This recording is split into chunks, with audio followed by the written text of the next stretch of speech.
አንድ ሰው ሆኖ የፍጥረታትን ሁሉ ጸሎት ሊሰማ ይችላል አይችልም? ሊሰማ አይችልም። ራእይ ላይ ከሆነ ራእይ አሳይቶት ይሆናል እግዚአብሔርና ሰው ግን ሊሰማ አይችልም። ሰው ሊሰማ አይችልም። የሰዎችን ጸሎት ሁሉ ሊሰማ አይችልም አይችልም። እሺ ራእይ ምዕራፍ 5 ከቁጥር አይሚን ቃይ 6 እግዚአብሔር ራእይ ሊያሳየው ይችላል። ቆይ አንዴ ራእይ እኮ ራእይ መንፈስ ቅዱስ ነው የሚገልጽላቸው እኮ ቅዱሳን በራሳቸው ባህሪ በራሳቸው በባህሪያቸው እኮ እውቀት ኖሯቸው አይደለም። ኦኬ ራእይ ምዕራፍ 5 ከቁጥር 13 ዮሐንስ የፍጥረታትን ሁሉ ጸሎት ሰምቷል አልሰማም? ልመናት ምስጋና ሰምቷል አልሰማም? እሺ ጥቅሱን አንብብልኝ። አሁን መጽሐፍ ስልኬን የተጠቀሙ ስለሆነ እሺ ራእይ ምዕራፍ 5 ሊሰማ አይችልም ብለህ ነበረ። እሺ ኧረ ፈጽሞም ሊሰማ አይችልም። ምክንያቱም እግዚአብሔር ራእይን ሊያሳየው ይችላል እንጂ እንዴ ራእይ ሊያይ ይችላል እንጂ መስማት አይችልም አይደል? አይችልም። ስለዚህ ዮሐንስ የፍጥረታትን ጸሎት መስማት አይችልም አይደል? ምስጋና ምናምን ሊሰማ አይችልም የፍጥረታት ሁሉ ፈጽሞ። እሺ ተመልከቱ ፈጽሞ ብሏል። ፈጽሞ የፍጥረታትን ጸሎት ሊሰማ አይችልም። እሺ ከቁጥር 12 ጀምሮ ላንብብልህ። በታላቅ ድምፅም የታረደው በግ ኃይልና ባለጠግነት ጥበብም ብርታትም ክብርም ምስጋናም በረከትም ሊቀበል ይገባዋል አሉ። ይታያል ወንዶሰን አንብበው ምን አለው? ትንሽ ነው። ከቁጥር 13 ምን አለ? ባለጠግነት ክብር ሊቀበል ይገባዋል አሉና 13 በሰማይና በምድር ከምድርም በታች በባህርም ላይ ያለ ፍጥረት ሁሉ ቤት ነው ያለው። በሰማይ እና በምድርም ከምድርም በታች በባህርም ላይ ያለ ፍጥረት ሁሉ በእርሱም ውስጥ ያሉ ሁሉ እሺ በሰማይ በምድር በእነርሱ ውስጥ ያሉ ፍጥረታት በሙሉ ፍጥረት ሁሉ ነው የሚለው። በእርሱም ውስጥ ያሉ ሁሉ በረከትና ክብር ምስጋናም ኃይልም ከዘላለም እስከ ዘላለም በዙፋኑ ላይ ለተቀመጠው ለበጉ ይሁን ሲሉ ሰማሁ። ምን አልኩኝ? አንብበልኝ እስኪ። ምን አደረኩ ነው የሚለው? ሰማሁ። ይሄን እኮ ራእይ እኮ ነው እግዚአብሔር የሚያሳየው። ይሄን ሰምቷል ወይስ አልሰማም? አንተ ራሱ የምርን ነው ሊሰማ አይችልም ብለህ ነበር። ሰምቷል ወይስ አልሰማም?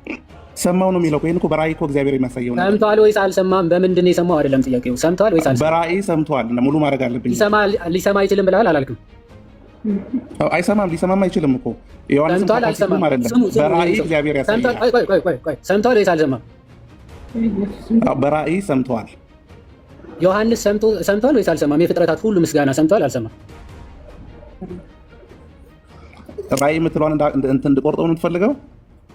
አስቀባው ችግር ራእይ ማለት እግዚአብሔር ገልጾለት ማለት ነው አይደል? በራእይ አሳየው እግዚአብሔር። ስለዚህ የፍጥረታትን ሁሉ ጸሎት ግን ሰምተዋል አልሰማም ነው ጥያቄ። ከሚመክር ወይ እሱን አስገባው። እሺ ከጀርባ የሚያወራ ሰው ስላለ ስትጠየቅ። እሺ አሁን ዮሐንስ የፍጥረታት ሁሉ ጸሎት ምስጋና ሰምቷል ወይስ አልሰማም? ሰምቷል። በራእይ ሰምቷል። እሺ አሁን አምላክ ያደርገዋል ዮሐንስን? ሊያደርገውም አይችልም እኮ እግዚአብሔር ጸሎታችንን ፍጡር ሆኖ አንድ ሰው ሆኖ የፍጥረታቱን ሁሉ ጸሎት እኮ ሊሰማ አይችልም ብለን ነበረ ቅድም። ዮሐንስ አሁን ሊሰማን ይችላል እንዴ? ዮሐንስ ሰምቷል አልሰማም? መጀመሪያ እኮ ይህን ራእይ እግዚአብሔር ገለጠለት ለእኛም ትምህርት ይሆን ዘንድ።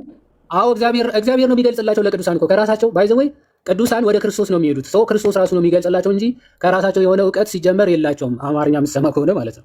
ስለዚህ እግዚአብሔር ነው ገላጩ። የእውቀት ገላጭ እግዚአብሔር ነው ሲጀመር ማለት ነው።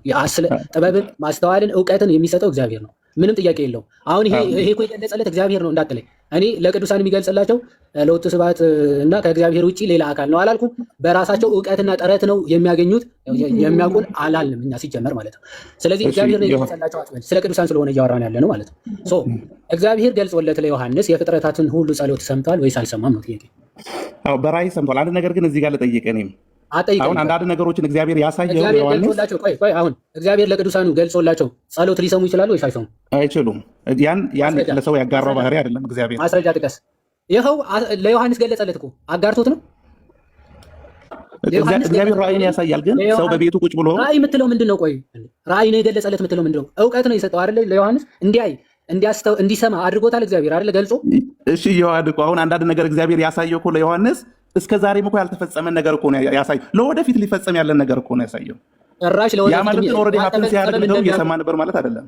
ቅዱሳኑ ወደፊት ያልተፈጸመ ነገርም እንደሚያውቁ መናገር ጥሩ ነው። እኔ ግን እሱ አይደለም ገና እኮ ያልሆነ ነገር እኮ ነው የሰማው። ገና ሊሆን ያለን ነገር ጭራሽ እንደውም የሚደንቀው እኮ እሱ ነው። እንደውም ጭራሽ ቅዱሳኑ ያልሆነ ነገርም አስቀድሞ ያውቃሉ። ይሄ ጥያቄ አይደለም። ወደ ክህደት ወደ ክህደት ውስጥ እየገባ ነው እና እግዚአብሔር እያሰማው የነበረው ለዮሐንስ አሁን አዳምጥ። ሳታውቀው እየካድክ ነው የምትለው አንተ የምትናገረውን ስናገር እየካድክ ነው አትበል። አንዴ አንተ ነህ ለወደፊት የሚሆነው እኮ ነው ያወቀው የሰማው እያልከኝ ነው። ስለዚህ እንደውም ጥሩ ነው።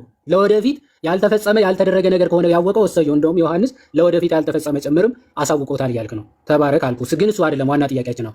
ዮሐንስ የፍጥረታቱን ሁሉ ጸሎት በመስማቱ እዚህ ክፍል ላይ እግዚአብሔር እንዲሰማ በማድረጉ ክብሩን አጋርቶታል ወይስ አላጋራውም? ማይከን ከፈታው እግዚአብሔር ራእይን ገልጦለታል። ሊሆን ያለውንም የሚሆነውን ነው እግዚአብሔር ያሳየው። እየሆነም ያለውን ወደፊት ሊሆን ያለውን ነገር አሳይቶታል። እኔ ምን ያ ማለት ግን ዮሐንስ ወንዶሰን አንዴ አማርኛ ትሰማለህ አይደል? ጥያቄ ምን አሳየው አይደለም። ቅድም ምን አልከኝ? እግዚአብሔር ለቅዱሳኑ ኦኬ የእኛን ጸሎት ወይም የእኛን ልመና እንዲሰሙ ማድረግ ይችላል ወይስ አይችልም ብዬ ስጠይቅ በፍጹም አይችልም፣ ምክንያቱ ባህሪውን ማጋራት ስለሚሆንበት አልክ። ይህንን ያዝኩልና ዮሐንስ የፍጥረታትን ጸሎት በሙሉ እንዲሰማ ሲያደርገው እግዚአብሔር ባህሪውን እያጋራ ነው ወይስ አይደለም ብዬ ነው የጠየቁ። እሱን ነው የምትመልስልኝ። ቀጥል። ለእኛ ትምህርት ይሆን ዘንድ እግዚአብሔር ይሄን ነገር በዮሐንስ በኩል ለምን አሳየው አላልኩም? አጋርቷል ወይስ አላጋራም ነው ጥያቄ። አላጋራም። ጸሎትን የመስማት እንትን ለምን አላጋራም?